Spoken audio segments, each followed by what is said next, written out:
Practical chemistry में जो हमारा टॉपिक है और वो है यूवी विजिबल स्पेक्ट्रोफोटोमेट्री। ठीक है, यूवी विजिबल स्पेक्ट्रोफोटोमेट्री।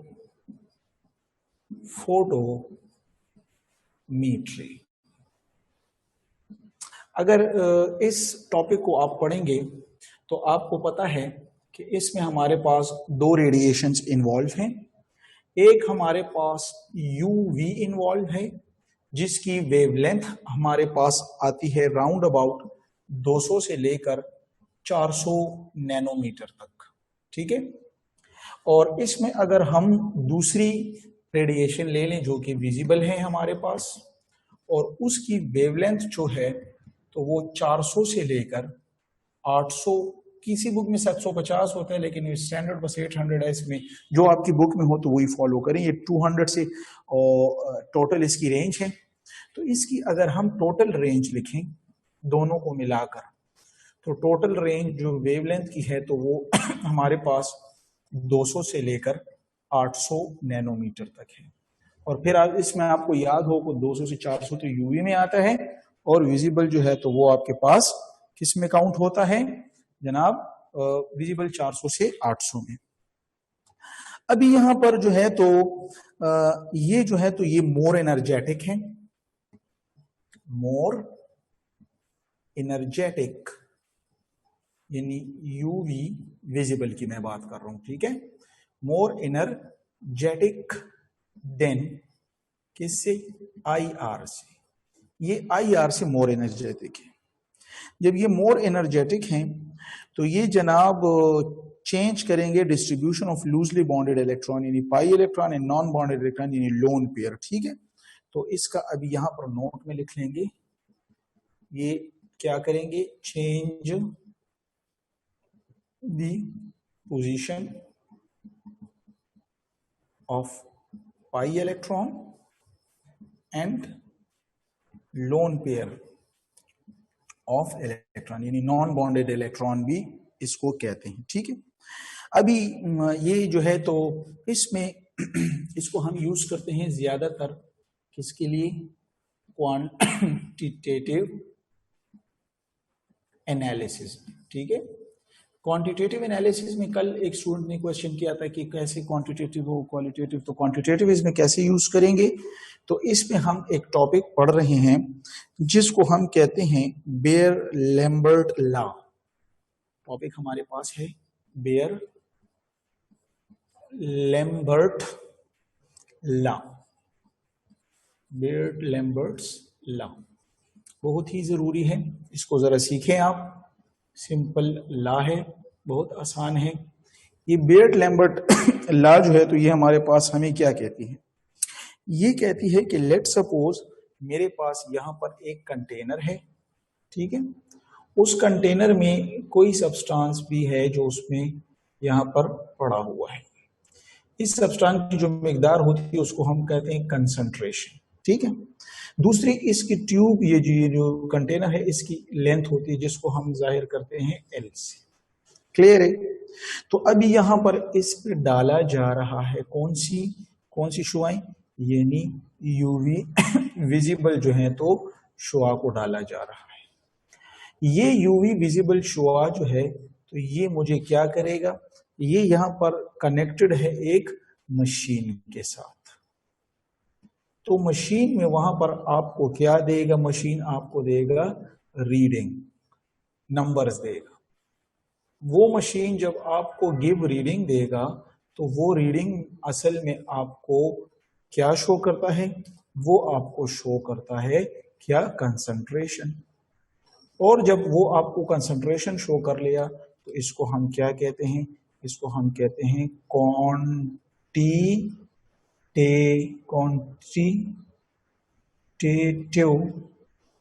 एनालिसिस। ठीक है, ये क्वांटिटेटिव एनालिसिस हुई। अभी ये जो मैंने डायग्राम बनाया इसको मैं भी इक्वेशन वाइज लिखता हूं। तो पहले ये कह रही हैं कि जो एब्जॉर्प्शन हो रही है वो डायरेक्टली प्रोपोर्शनल है कंसंट्रेशन की। ये मेरे पास हुआ इक्वेशन नंबर 1। ठीक है। यानी यहां पर जितनी कंसंट्रेशन ज्यादा होगी तो इसमें जो एब्जॉर्बेंस है तो वो भी ज्यादा होगी, क्योंकि पार्टिकल ज्यादा है। हमारा काम इसमें बेसिक प्रिंसिपल हमारा इसमें क्या है, चेंज द पोजीशन ऑफ पाई या लूजली बॉन्डेड इलेक्ट्रॉन है, ठीक है। तो ये सिग्मा भी हो सकते हैं, कोई बात नहीं, लेकिन यहाँ पे जनरल जो प्रिंसिपल है तो वो लूजली बॉन्डेड इलेक्ट्रॉन का है। तो अभी यहाँ पर कंसंट्रेशन है, जब कंसंट्रेशन होगा तो इसके अंदर अपने पार्टिकल के अंदर अपने इलेक्ट्रॉन होते हैं, और वो इलेक्ट्रॉन जो है तो ऊपर एक्साइटेशन करेंगे, वो किसकी वजह से, क्योंकि इस पे आप यूवी विजिबल लाइट गिरा रहे हैं। तो जितनी कंसंट्रेशन ज्यादा होगी उतनी एब्जॉर्बेंस ज्यादा होगी, क्योंकि ज्यादा से ज्यादा इलेक्ट्रॉन इसके अंदर जो स्पीशीज कंसंट्रेशन में है वो ज्यादा से ज्यादा एक्साइट होंगे। तो पहला पॉइंट ये हो गया। दूसरा पॉइंट फिर ये कह रहे हैं कि यही एब्जॉर्बेंस इज डायरेक्टली प्रोपोर्शनल जो होती है तो लेंथ के होती है। यानी जितना ट्यूब लेंथ ज्यादा होगा उतनी एब्जॉर्बेंस ज्यादा होगी, क्योंकि ट्यूब लेंथ ज्यादा होगा इसमें कंसंट्रेशन ज्यादा होगी, तो इसलिए हम कहते हैं कि ज्यादा हमारे पास एब्जॉर्बेंस होगी। ये हमारे पास इक्वेशन नंबर 2 हो गई। अभी हम क्या करते हैं कि हम यहाँ पर लिखते हैं कि कंबाइन इक्वेशन 1 एंड 2। जब मैं ये 2 पॉइंट बेयर-लैम्बर्ट लॉ को अगर आप पढ़ें तो बेयर-लैम्बर्ट लॉ के बाद 2 बुनियादी बातें हैं। एब्जॉर्बेंस की बात हो रही है कंसंट्रेशन और लेंथ के साथ, जितनी कंसंट्रेशन ज्यादा उतनी एब्जॉर्प्शन ज्यादा, इलेक्ट्रॉन एक्साइटेशन पार्टिकल्स भी बहुत होगी, और लेंथ भी ट्यूब की जितनी ज्यादा होगी उतनी एब्जॉर्बेंस ज्यादा हो जाती है। इन 2 पॉइंटों को आप कंबाइन करें। जब दोनों पॉइंटों को आप कंबाइन करते हैं तो इसमें आता है A is directly proportional to C यानी कंसंट्रेशन और लेंथ यानी N। अभी नेक्स्ट इसमें आप ये करेंगे, प्रोपोर्शनैलिटी निशान को खत्म करेंगे, तो इससे आ जाएगा E इक्वल इसकी जगह आएगा और एक इसकी जगह कांस्टेंट आ जाएगा, और बाकी C और L अपनी जगह आ गया। यहाँ पे जो कांस्टेंट है तो इसको हम E से जाहिर करते हैं, तो हमारे पास इक्वेशन हो जाएगी A is equal to ECL, ठीक है। और यही आपके पास जो है तो क्या हो गई, ये आपके पास बेयर-लैम्बर्ट लॉ की मैथमेटिकल इक्वेशन जो कि आपके बुक में लिखी हुई है, पेज नंबर 432 के बिल्कुल आखिर में सिर्फ लिखा हुआ है कि the absorption is according to Beer Lambert law, यानी अब्जॉर्प्शन बेयर-लैम्बर्ट लॉ। और ये कैसे आई है इस इक्वेशन के लिए ये मैं आपको पॉइंट्स बता दिए हैं, ठीक है। तो अभी इसमें जब हम ये पढ़ते हैं तो आपको अक्सर ईटा में एमसीक्यूज आता है, और वो एमसीक्यूज ये होगा कि बेयर-लैम्बर्ट लॉ का आप ये इक्वेशन अपने साथ याद रखिए।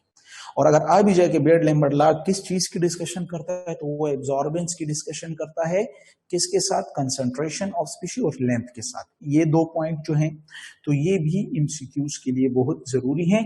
और इन 2 पॉइंटों के बाद ये जो फॉर्म आपके पास आ रही है बेयर-लैम्बर्ट लॉ की, ये भी ईटा के लिए सीखें। फिर इसमें आपकी ही बुक पे फिर 433 सफे पे जो है तो एक और पॉइंट लिखा हुआ है। ये E जो होता है इस कांस्टेंट को हम कहते हैं, क्या कहते हैं, मोलर एब्जॉर्प्टिविटी कोएफिशिएंट और molar extinction coefficient, molar extinction constant या कोएफिशिएंट, ठीक है।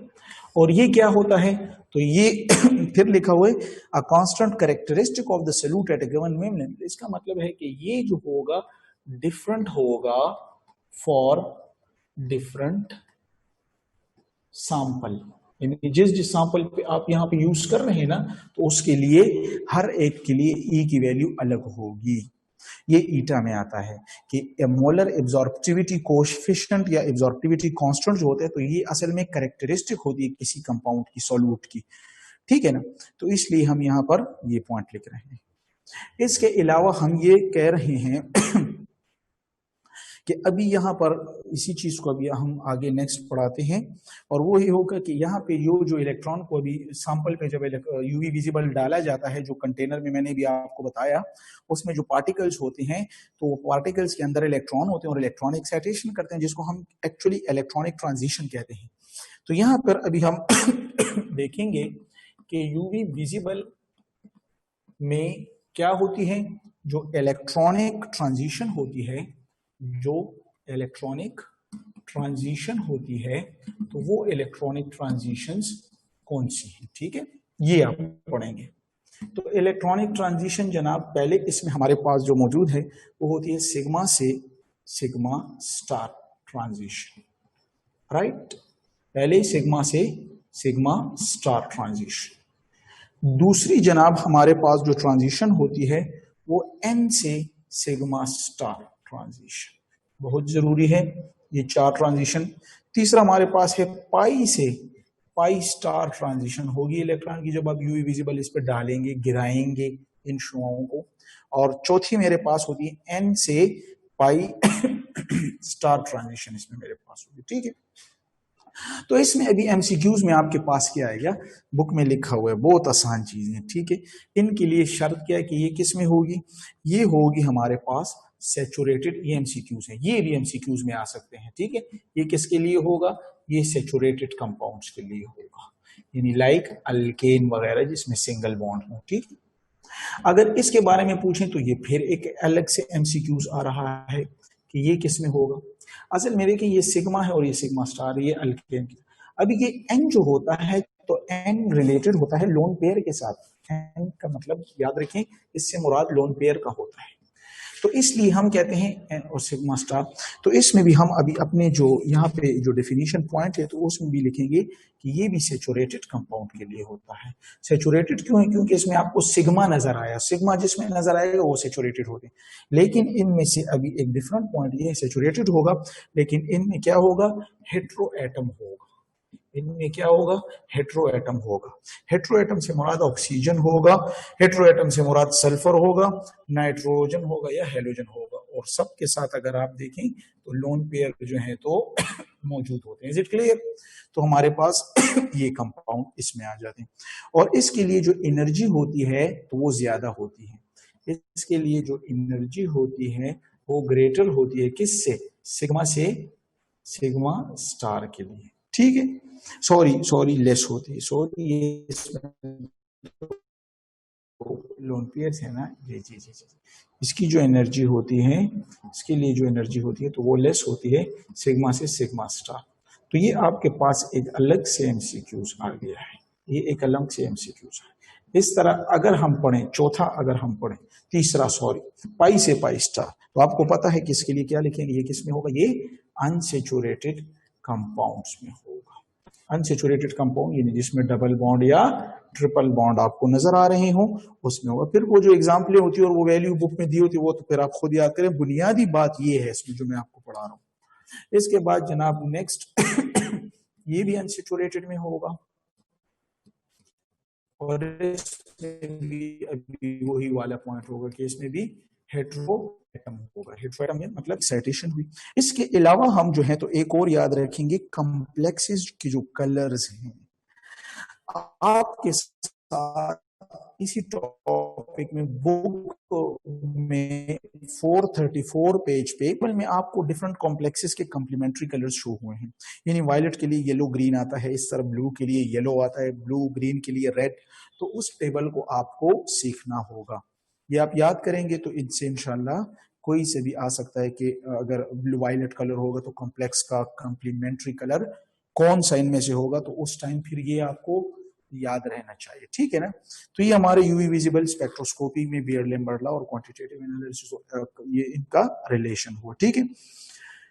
इसमें नेक्स्ट जो है हमारे पास वो जनाब आ रहा है NMR, ठीक है। NMR मतलब न्यूक्लियर मैग्नेटिक रेजोनेंस होता है, ठीक है। अभी न्यूक्लियर मैग्नेटिक रेजोनेंस जो होता है तो उसको हम पढ़ते क्यों हैं, NMR को हम क्यों पढ़ते हैं, क्यों हम स्टडी करते हैं, तो इसके लिए तो बहुत सिंपल अल्फाज में आप इसकी डेफिनेशन भी कर सकते हैं कि why we study NMR। NMR को हम क्यों पढ़ते हैं, शाबाश, किसी के पास अगर कोई आइडिया हो तो बता सकता है जी। NMR को हम इसलिए पढ़ते हैं कि इसमें असल में मैं आपको लिखाता हूं, यहाँ पे लिख लें, यहाँ पे लिख लें जनाब, यहाँ पे लिख लें कि NMR can differentiate, NMR can differentiate between protons of different environment। ये इसका बुनियादी प्रिंसिपल है, उसूल है। What is the principle of NMR? NMR can differentiate between proton of different environment, proton of different environment।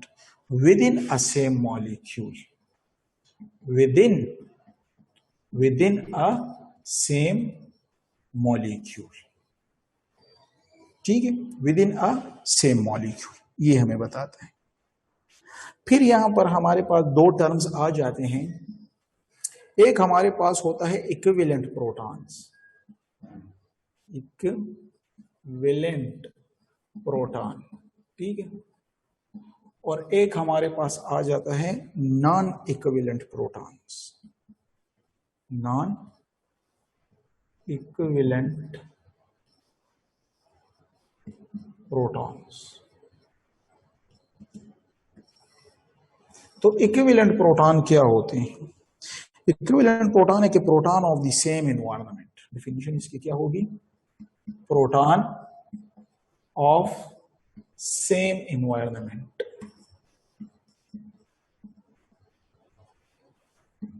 और नॉन इक्विवेलेंट होते हैं कि proton of the different environment.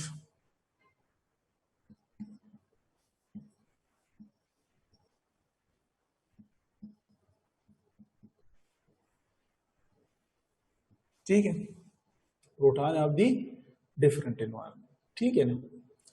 अभी प्रोटॉन ऑफ द सेम और proton of the different environment जो है, तो अभी इसको सीखते हैं। यहां पर मैं अगर आपको चंद एग्जाम्पल देता चलूं, इसमें बातें बहुत हैं। मैं आपको यहां पर अगर एक एग्जाम्पल देता चलूं कि ये मेरे पास लेट सपोज क्या है, ये मेरे पास जनाब बेंजीन है, एक ये प्रोटॉन है इसमें, एक ये प्रोटॉन है, एक हाइड्रोजन प्रोटॉन, एक ये है, एक ये है और एक ये है। तो इसको अगर आप देखें तो ये सारे के सारे एक ही रिंग के साथ अटैच हैं, तो ये सारे क्या होंगे? ये सारे इक्विवेलेंट प्रोटॉन हुए। जब सारे इक्विवेलेंट प्रोटॉन हुए तो हमारे पास जब ये ग्राफ पे आएगा तो ग्राफ में हमारे पास यहां पर होता है केमिकल शिफ्ट। अभी मैं आपको पढ़ाता हूं ये, ठीक है, एक्स एक्सिस पर, और यहां पे होता है एब्जॉर्प्शन। तो इसकी जो है तो पीक जो है तो एक आएगी। तो याद रखें जब ये हमारे पास बेंजीन है तो ये ईटा में आ सकता है कि बेंजीन हमारे पास सिंगल पीक देता है ग्राफ पर, ग्राफ यानी draw between the chemical shift over the x-axis and absorption over the y-axis, and give a single peak because all the protons of what yes, it actually contain the same environment जो है तो same है, तो single peak इसमें आपको देंगे, ठीक है। लेकिन अगर मैं आपको यहां पर दूसरी मिसाल पढ़ाऊं, एक सिंपल एग्जांपल पहले देता हूं, फिर थोड़ी डिफिकल्ट के साथ आऊंगा, क्योंकि आप लोग बुक तो नहीं पढ़ते ना आप तो बुक के एग्जांपल्स बस देखते हैं और आप पढ़ते दूसरे एग्जांपल्स हैं, तो इसलिए मैं आपके लिए वो भी लाया हूं।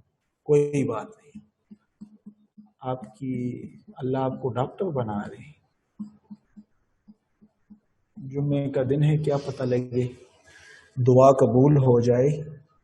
लेकिन ये जो आपकी आदतें हैं ना, ये जो उधर इधर घूमने की, तो वो मतलब वो फिर मुश्किल है। तो ये देखें, चलें इसमें देखें, इसमें अगर हम देखें तो अभी यहां पर ये प्रोटॉन और ये प्रोटॉन ये सारे एक ही टाइप के, तो इसके लिए हम कहते हैं ए या ए बी सी भी कह सकते हैं, एक्स वाई जेड भी कह, ये सारे इक्विवेलेंट हैं। क्यों? वजह ये है कि ये ग्रुप जो अटैच है और ये ग्रुप जो अटैच है, तो ये एक ऐसे ग्रुप के साथ अटैच है कि इस ग्रुप में इस कार्बन के साथ ऊपर क्लोरीन और नीचे हाइड्रोजन, तो ये इसका मतलब है कि ये ग्रुप भी इसके साथ और ये ग्रुप, तो इसका मतलब ये सेम है।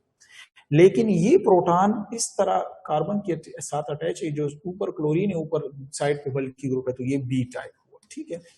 तो इसका अगर हम ग्राफ लेंगे तो इसमें हमारे पास दो पीक आएंगे, और दो पीक भी फिर कैसे आएंगे कि एक पीक हमारे पास जो होगी तो ज्यादा होगी, एक पीक हमारे पास कम होगी। तो ये ज्यादा पीक जो है तो ये ए टाइप को जाहिर करे, और ये कम पीक जो है तो ये बी टाइप को।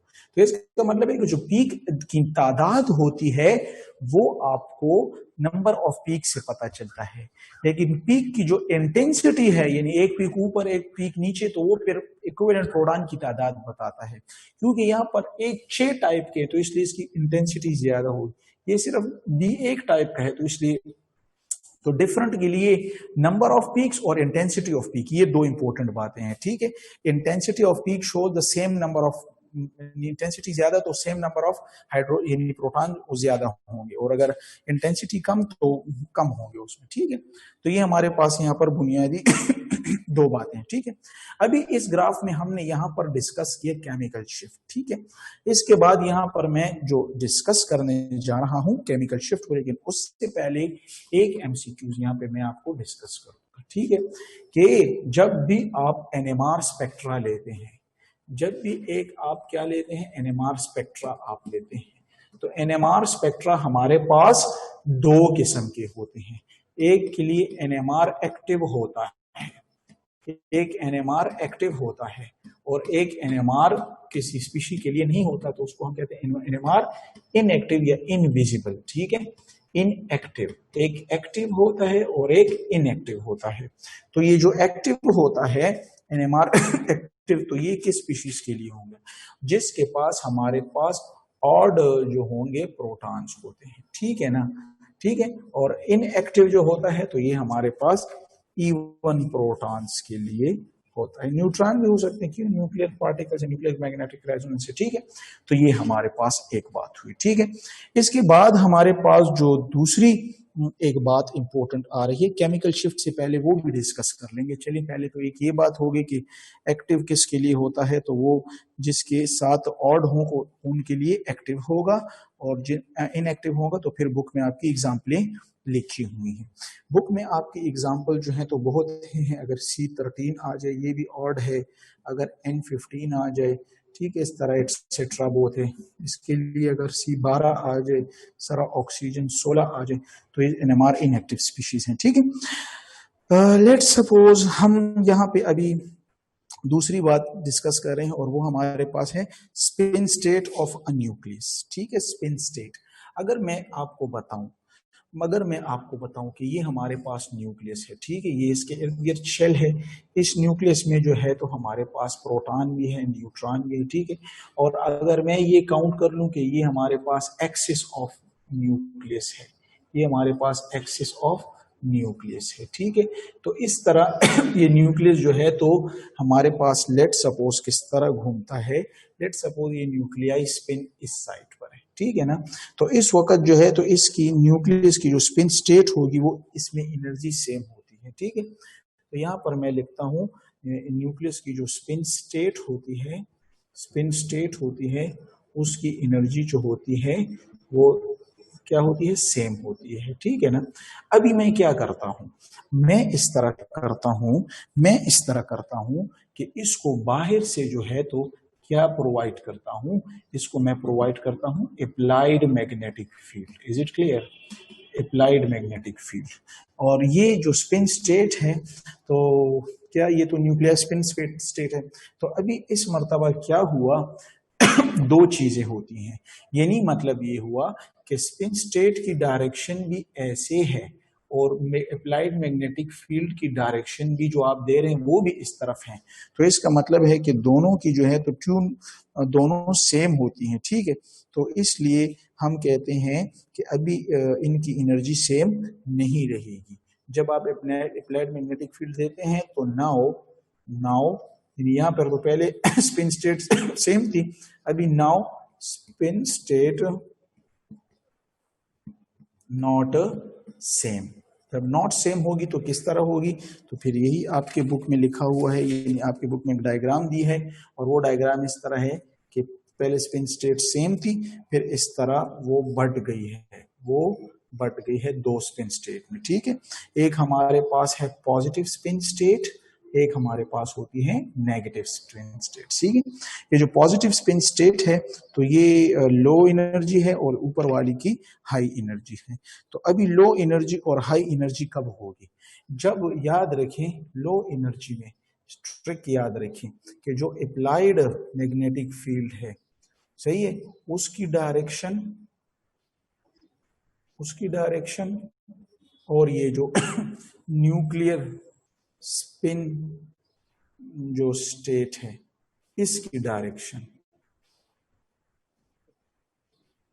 डायरेक्शन दोनों क्या हो, सेम हो, तो ये लो स्पिन जो है तो देता है, ठीक है। लेकिन अगर ये उलट हो, इस तरह है कि इसका इस साइड पे है और आप अप्लाइड मैग्नेटिक फील्ड इस साइड से दे रहे हैं, तो फिर तो ऑपोजिट साइड हुआ, तो इसलिए ये नेगेटिव हाफ होता है। तो इस मर्तबा इसमें हमारे पास ये क्या होगा, ऊपर की जानिब हाई एनर्जी स्टेट में जो है तो कहलाया जाता है, ठीक है। तो हमारे पास हाई न्यूक्लियर स्पिन स्टेट और लो न्यूक्लियर स्पिन स्टेट, तो लो के लिए अप्लाइड और nuclear spin state same direction और ऑपोजिट डायरेक्शन तो हाई स्पिन स्टेट, ठीक है। इसके बाद जब हम लिखते हैं तो वो होगा केमिकल शिफ्ट की तरफ अभी हम जाएंगे कि केमिकल शिफ्ट जो है तो किसे कहते हैं। केमिकल शिफ्ट क्या होता है जनाब, केमिकल शिफ्ट क्या होता है, अभी बात आपको पता है, मैं जितनी भी ये बातें बता दूं आप क्या कहेंगे, सर एग्जांपल तो बड़ा राजा बस एग्जांपल की बखबर कहूँ, चल ये कितना स्पिन, ये कितने पीक देगा, ये कितने पीक देगा, सारी बातें पेरे दर घूमती हैं, टॉपिक सारा पढ़ लिया जाता है, बातें घूमती किस में, ये कितने पीक देगा, ये कितने पीक देगा, सर फिनोल बसुमरा पीक वर गई, सर व्हाट ग्रांड गुंदी बरा वाली सरदा बसुमरा पीक वर गई, सरदा बसुमरा पीक वर गई, तासु भी दे तराशी सही दे खबर हो तुम लोग वक्त की भी, राइट। तो अभी इसके बाद हमारे पास क्या आएगा, शाबाश, इसमें हमारे पास आएगा केमिकल शिफ्ट, क्या आएगा, केमिकल शिफ्ट। केमिकल शिफ्ट जो है इसको हम किस तरह जो है तो पढ़ेंगे। केमिकल शिफ्ट इस तरह होता है, केमिकल शिफ्ट इस तरह होता है कि the separation off peak of the sample from the peak of the reference is called chemical shift, ये इसकी डेफिनेशन है, ठीक है। Simple definition, simple definition, the separation off peak, the separation of peak of the sample किससे, from the peak of the reference। अभी ये reference क्या होता है, तो ये है TMS, टेट्रामीथाइल साइलेन होता है, ठीक है। TMS is called what? Chemical shift, is called chemical shift। यानी अगर मैं यहाँ पर एक आपके पास ग्राफ बनाऊं, ये ग्राफ बनाऊं, तो यहाँ पर आपके पास जो वैल्यू होगी तो ये हमारे पास क्या होगी, ये TMS है, तो TMS के लिए 0 होता है, और यहाँ पर फिर 1, ये 2, ये 3, ये 4 सो ऑन जाते जाए, ठीक है। तो यहाँ पर लेट सपोज ये TMS क्या चीज है, टेट्रामीथाइल साइलेन है। टेट्रामीथाइल साइलेन तो आप जानते हैं ना कि TMS क्या चीज है, शाबाश। टेट्रामीथाइल साइलेन का फार्मूला आपको पता है जी, पता है क्या फार्मूला है, शाबाश। ये देखिए, ये सिलिकॉन है और ये मिथाइल एक जगह से, ये दूसरी जगह से, ये तीसरी जगह से और ये चौथी जगह से। इसमें टोटल कितने प्रोटॉन हैं, टोटल प्रोटॉन्स जो हैं हमारे पास वो कितने हैं, शाबाश, कितने प्रोटॉन्स हैं, शाबाश। ये प्रोटॉन 3 इसके साथ हैं, 3 ये 6 ये 3 ये 3, तो सारे और सारे इक्विवेलेंट हैं, तो लिहाजा हमने इसको स्टैंडर्ड के तौर पर कंसीडर किया है, ठीक है। और इसमें रीजन फिर क्या है, स्टैंडर्ड के तौर पर एमसीक्यूज में भी आ सकते हैं, तो सिंपल जो है तो इसकी रीजन ये कि ये हाईली वोलेटाइल है, easily separated from the compound और do not react with the sample, ये सारे जो है, और 12 प्रोटॉन्स होते हैं इक्विवेलेंट, ये भी कभी कभी आता है, ये भी एमसीक्यूज में आ जाता है कि टीएमएस में इक्विवेलेंट प्रोटॉन्स कितने होंगे, तो आंसर में आप जवाब देंगे 12 इसमें इक्विवेलेंट प्रोटॉन होते हैं, ठीक है। इजीली अवेलेबल वोलेटाइल और ये पॉइंट्स आ रहे हैं, ठीक है। तो ये अभी केमिकल शिफ्ट क्या चीज है, ये आपके पास यहाँ पर स्टैंडर्ड है और लेट से यहाँ पर आपकी पीक बनी, ठीक है। तो ये इनके दरमियान जो सेपरेशन होती है, तो ये सारा क्या कहलाया जाता है, इसको जनाब हम कहते हैं केमिकल शिफ्ट। तो ये केमिकल शिफ्ट की जो है तो हमारे पास क्या हो गई, डेफिनेशन हो गई। जब आप केमिकल शिफ्ट की डेफिनेशन पढ़ते हैं तो फिर इसमें हमारे पास एक दूसरी चीज आ जाती है, और वो आता है कि जब आपको केमिकल शिफ्ट की वैल्यू आती है तो एक लोअर होती है और एक हायर होती है। तो ये अभी हम कैसे पढ़ेंगे, इसको अभी हम कैसे समझेंगे जनाब। तो ये ले, अभी यहां पर मैं बनाता हूं, शाबाश, एक मैं लिखता हूं लोअर, लोअर क्या, केमिकल शिफ्ट वैल्यू, ठीक है। और दूसरा मेरे पास यहां पे आ जाएगा, शाबाश, हायर केमिकल शिफ्ट वैल्यू, ठीक है। ये हमारे पास बहुत जरूरी है, इसको समझें। तो इसको जो है तो अभी आप समझने के लिए हम कैसे करेंगे, लेट्स से हम पहले को कहते हैं, अगर proton with greater electron cloud हो कॉल्ड, इसको लेस डीशील्डेड कहते हैं, ठीक है। और उसमें जो है तो फिर ये वाला काम होगा। लेकिन मैं आपको लेट सपोज यहाँ पे एग्जांपल दूं कि यहाँ पर मेरे पास लेट से प्रोटॉन है, एक न्यूक्लियस है, ठीक है, और उसके पास जो है तो इलेक्ट्रॉन क्लाउड जो है ना, तो वो उसके इर्द गिर्द बहुत ज्यादा है, ठीक है।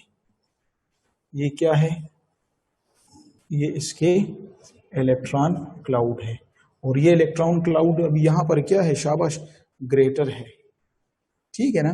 तो ये भी डीशील्डेड जो है, शील्डेड तो बहुत है ना, तो यही बात है, इस पे लोग नहीं समझते। तो ये शील्डेड जो है, ये शील्डेड जो है तो ये क्या है, ये शील्डेड ज्यादा है, सही है। और शील्डेड के लिए इन्होंने एक और लफ्ज लिखा है, एक और लफ्ज लिखा है, शील्डेड की जगह इन्होंने लिखा है लेस डी शील्डेड, लेस क्या डी शील्ड।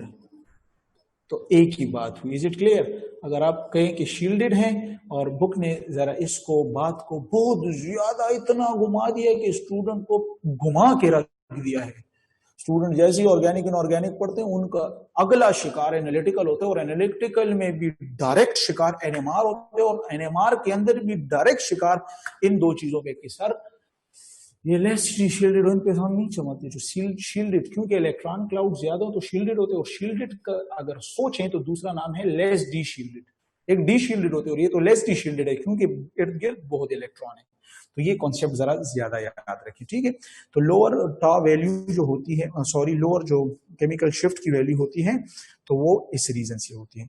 तो इसलिए अभी अगर आप इसके न्यूक्लियस की फ्लिपिंग करेंगे, फ्लिपिंग करेंगे, फ्लिपिंग मतलब इसकी न्यूक्लियर स्टेट को चेंज करेंगे, तो इसके लिए आपको एनर्जी जो है तो ज्यादा दरकार होगी। इसलिए जब एनर्जी ज्यादा दरकार होती है तो इसको हम क्या कहते हैं, लोअर जो वैल्यू उसकी, तो उसको हम कहते हैं अपफील्ड, इसको हम क्या कहते हैं, अपफील्ड, ठीक है। ये अपफील्ड में काउंट होते हैं, ठीक है।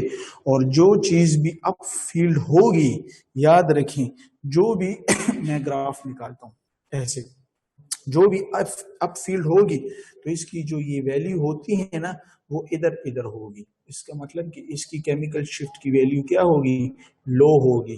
तो ये एंट्री टेस्ट के एमसीक्यूज, ये सारे एंट्री टेस्ट के एमसीक्यूज जनाब आ रहे हैं। एक ये एमसीक्यूज, एक ये एमसीक्यूज, एक ये एमसीक्यूज, एक हमारे पास ये एमसीक्यूज, और एक हमारे पास ये एमसीक्यूज। तो इस पे आप चलते जाएं। हुस्ना, मेहरबानी करके आप अगर थोड़ा इंतजार करेंगे ना तो आपको जवाब मिलेंगे, ठीक है। हुस्ना आप इंतजार करें, ठीक है। तो हमारे पास लोअर जो है तो केमिकल शिफ्ट की वैल्यू क्या चीज है, मैं फिर आपको कहता हूं, फिर मुझसे न पूछें, आप जरा गौर से सुने। इलेक्ट्रॉन की वैल्यू, जब इलेक्ट्रॉन क्लाउड ज्यादा हो तो उसके न्यूक्लियस को घुमाना बहुत मुश्किल होता है, क्योंकि उसके इर्द गिर्द इलेक्ट्रॉन होते हैं। उसकी स्पिन स्टेट्स को चेंज करना यानी फ्लिपिंग करने के लिए ज्यादा एनर्जी की जरूरत होती है। जिसका इलेक्ट्रॉन क्लाउड ज्यादा हो वो शील्डेड होता है ज्यादा, या लेस डी शील्डेड ज्यादा होता है, एनर्जी ज्यादा होती है, तो ये अपफील्ड में आएंगे, और अपफील्ड में जो है तो वैल्यू कम होती है, ठीक है। नब्बे पुए गई खुलिक बवेट का वही का ना, लिक बवेट का वही, शाबाश। हायर वैल्यू जो है तो हायर वैल्यू में क्या आएगा, शाबाश। अभी देखें ये प्रोटॉन है, अभी इलेक्ट्रॉन खास खास जगह पे है, ठीक है, तो इतना ज्यादा नहीं है। यहाँ पर अभी आप अगर इसको एनर्जी देंगे तो यहाँ पे क्या हुआ, इलेक्ट्रॉन क्लाउड जो है ये कम है, तो इसके नतीजे में क्या होगा, इसके नतीजे में जो है तो ये क्या होगा, ये शाबाश क्या होगा, शाबाश, इसको हम क्या कहेंगे, इसके लिए हम क्या लफ्ज लगाएंगे, इसको हम कहते हैं कि ये मोर डी शील्डेड है।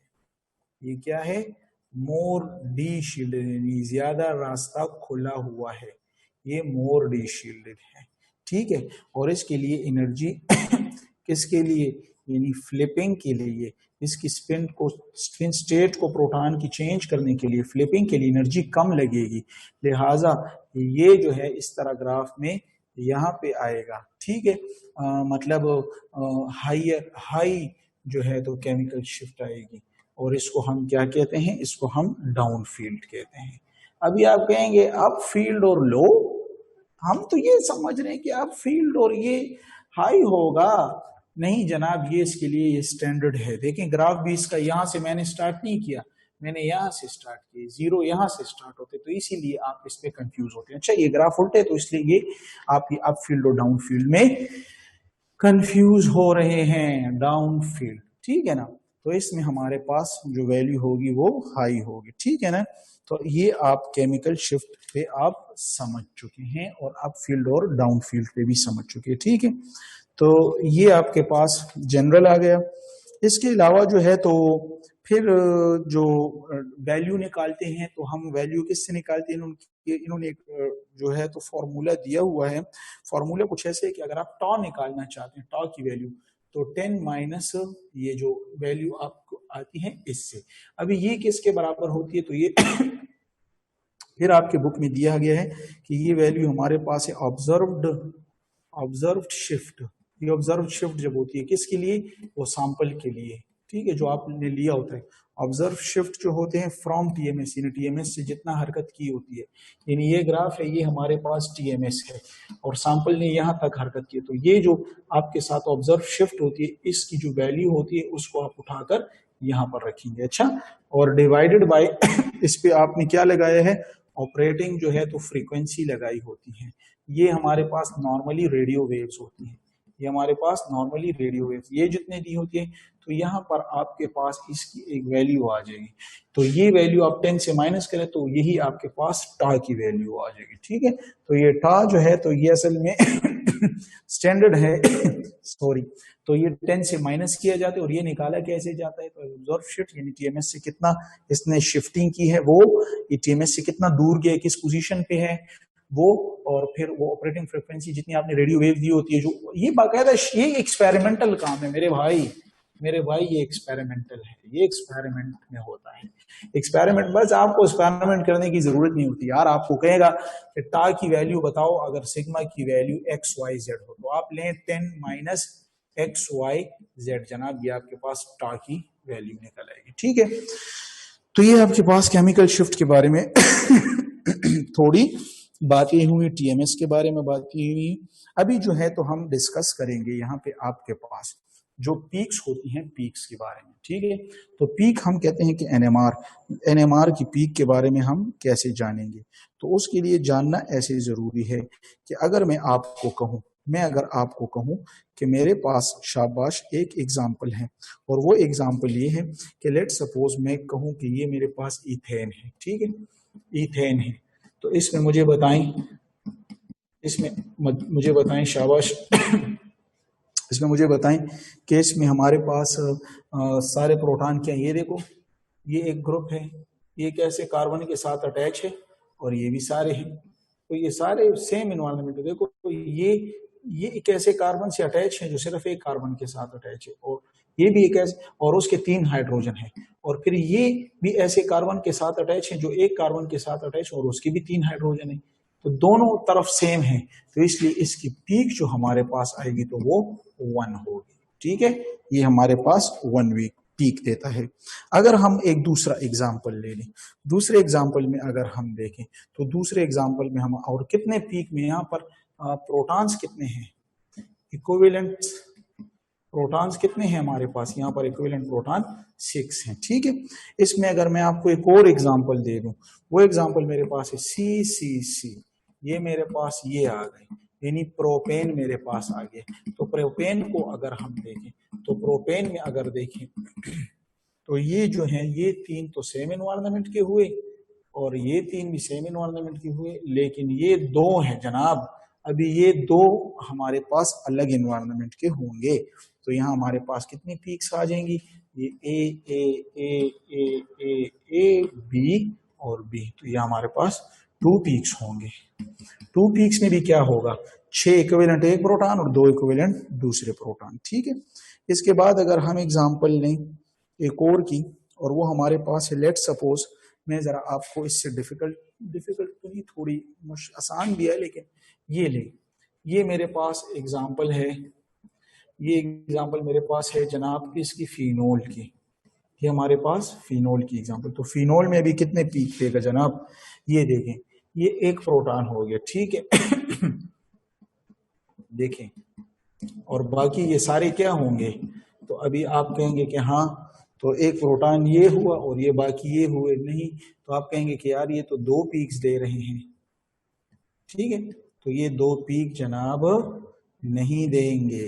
इसमें अभी लॉजिक क्या है, इसमें लॉजिक ये है कि एक तो ये प्रोटॉन हुआ, अभी ये प्रोटॉन जो है तो ये इसके साथ अटैच है, तो ये उसकी ऑर्थो पोजीशन है, ये प्रोटॉन है तो ये इसकी पैरा पोजीशन है, ये प्रोटॉन है तो ये सॉरी पैरा नहीं यार, मेटा, मैं किस जहन में मेरा चला, ये मेटा पोजीशन है और ये इसकी पैरा पोजीशन है। ठीक है, तो अभी ये प्रोटॉन अलग, ये प्रोटॉन अलग, ये प्रोटॉन अलग, ये प्रोटॉन, और ये इस साइड से फिर वही ऑर्थो मेटा पैरा। तो इसका मतलब है कि हमारे पास यहाँ पर 4 पीक्स आएंगे हमारे पास 4 पीक्स आती हैं। ठीक है, 4 पीक्स आएंगी एक कौन से के लिए, एक OH वाला है, एक ऑर्थो मेटा और पैरा, तो ये हमारे पास फिनोल की है। इस तरह अगर हम बात करें 4 पीक्स मतलब इस तरह आएंगे 1 2 3 4। ठीक है, तो इसके अलावा अगर मैं एक और एग्जांपल आपको यहाँ पे करवाऊं तो वो हमारे पास हो जाएगी कौन सी, वो हमारे पास हो जाएगी CH3 यानी टॉल्यूइन की। तो टॉल्यूइन पे अगर आप देखें तो फिर आप कहेंगे कि ये देखो ये सारे जो हैं तो ये सेम हुए, तो ये एक पीक और फिर ये ऑर्थो, ये मेटा और ये पैरा, राइट। तो फिर यहाँ पर आप कहेंगे जनाब यहाँ पर 4 पीक्स आती हैं, तो ये एक्सेप्शनल केस है जनाब, एक्सेप्शनल केस है, तो इसमें भी 4 पीक नहीं आएंगे। आप कहेंगे एक साइड पे तो इस तरह आपने रूल बता दिया, तो टॉल्यूइन के केस में क्यों आपने रूल को चेंज कर दिया, कुछ एक्सेप्शनल भी होती है, और वो कुछ एक्सेप्शनल ये क्योंकि इन्होंने जब ग्राफ को इसका देखा तो ये 3 जो है ना ऑर्थो मेटा और पैरा की, तो इसमें क्या हो रहा था, ऑर्थो मेटा और पैरा की जो है तो पीक बहुत क्लोज थी, ये ऑर्थो, ये मेटा, ये पैरा, और ये तो वो ये वाली पीक थी, क्योंकि इनके 3 प्रोटॉन है तो ये पीक जरा ऊपर होगी और ये एक एक प्रोटॉन है तो पीक नीचे। तो इन्होंने कहा कि ये बहुत ज्यादा ऑर्थो मेटा और पैरा जो है तो ये बहुत एक्सपेरिमेंटली देखा वो बहुत क्लोज थी, तो जब क्लोज थी तो इन्होंने कहा कि हमारा ये एक सिंगल पीक ही है। ठीक है, और एक ही है, तो इस तरह यहाँ पर कितने पीक्स ये दे रहा है, 2 पीक्स। Is it clear. तो ये ईटा के लिए जरा याद रख लें कि हमारे पास कितने पीक देगा, 2 पीक्स देगा टॉल्यूइन। फिनोल 4 पीक्स देता, बेंजीन 1 पीक देता। इस तरह ये जो मशहूर एग्जाम्पलें हैं इनको हमने कवर कर लिया है। ठीक है, तो ये हमारे पास जनाब क्या हुआ सॉरी NMR के बारे में कुछ बातें, और यहाँ पर ही जो है तो आज के लेक्चर में ये इनफ है आज के लिए। आप बाकियों पे प्रैक्टिस करें और जो है तो फिर इस पे जो है तो सोचें आप, तो इंशाल्लाह आपको आपके जवाबात भी मिलेंगे। प्रैक्टिस करते जाएं।